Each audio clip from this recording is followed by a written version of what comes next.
Hi, first of all ரொம்ப sorry. நான் நிறைய பேருக்கு தொல்லை கொடுத்துட்டேன், லைக் குறிப்பாக எங்கள் அம்மாவுக்கு. நான் எதுக்காக அந்த வீடியோ போஸ்ட் பண்ணியிருந்தேன்னா, life can be unfair at any time அப்படின்றது எனக்கு சொல்லணும்னு தோணுச்சு. நான் அதை சொன்னேன். ஐம் ஹாப்பி தட் நிறைய பேர் எனக்கு கால்ஸ் மெசேஜஸ் எல்லாம் பண்ணியிருந்தீங்க. என்னென்னமோ நினச்சி பயந்து பண்ணியிருந்தீங்க. லைக் ரொம்ப பெரிய விஷயம், ரொம்ப சிம்பிளாக முடிஞ்சிடும்ன்ற மாதிரி தான் என்னோட இந்த ஒரு மாதம் கடந்து போச்சுன்னு நினைக்கிறேன்.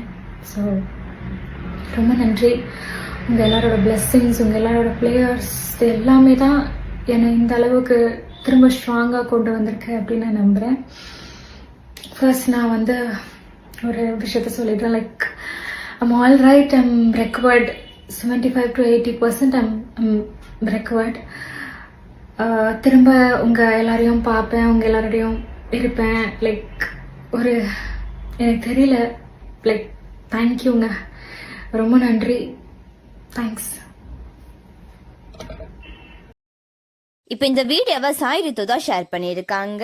கொஞ்ச நாள் முன்னாடி நான் மோசமான நிலைமையில இருக்கேன் அப்படின்னு சொல்லி எமோஷனலா பேசி ஒரு வீடியோவை ஷேர் பண்ணியிருந்தாங்க. அதை தொடர்ந்து இப்போ இந்த வீடியோவை ஷேர் பண்ணியிருக்காங்க. அதுல சாய் கிருத்து என்ன சொல்லியிருக்காங்கன்னா, 75%லேருந்து 80% நல்லா குணமாயிட்டேன், நான் மீண்டும் உங்களை என்டர்டைன்மெண்ட் பண்ண போறேன், நான் நடிக்க போறேன் அப்படின்னு சொல்லி இந்த வீடியோவை ஷேர் பண்ணியிருக்காங்க.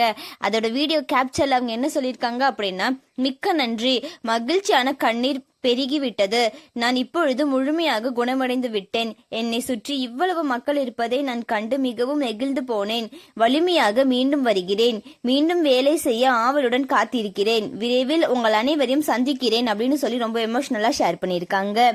சாய் கிருத்து குணமடைந்ததுக்கு நம்மளோட சேனல் சார்பா விஷஸ் சொல்லிக்கலாம். சாய் கிருத்து குணமடைந்ததை பத்தி உங்களோட கருத்துக்களை கமெண்ட்ல சொல்லுங்க. அண்ட் இந்த மாதிரியான அப்டேட்ஸ்க்கு நம்மளோட சேனலை சப்ஸ்கிரைப் பண்ணிக்கோங்க.